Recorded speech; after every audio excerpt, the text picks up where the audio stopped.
تحفظ کے بعد بسم اللہ الرحمن الرحیم پڑھا جاتا ہے۔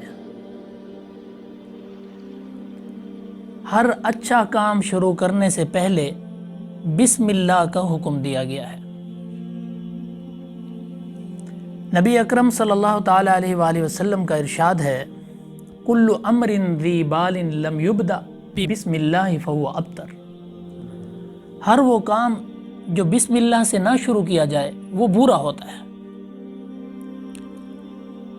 گھر کا دروازہ کھولو تو بسم اللہ پڑھو، دروازہ بند کرو تو بسم اللہ پڑھو، چراغ گل کرو تو بسم اللہ پڑھو، کھانا کھاؤ تو بسم اللہ پڑھو، پانی پیو تو بسم اللہ پڑھو، سواری پر سوار ہوں تو بسم اللہ پڑھو، سواری سے اتریں تو بسم اللہ پڑھیں۔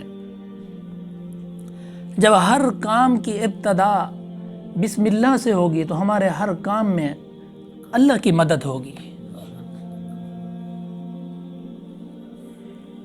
اور بسم اللہ کا ہر کام کی ابتدا سے پہلے پڑھنا یہ امت محمدیہ صلی اللہ علیہ وسلم کا خاصہ ہے۔ السلام علیکم۔ یوٹیوب پہ ہماری ویڈیوز دیکھنے کے لیے مولانا حسنین آفیشیل کو سبسکرائب کریں اور بیل آئیکن کو کلک کریں۔ جزاک اللہ۔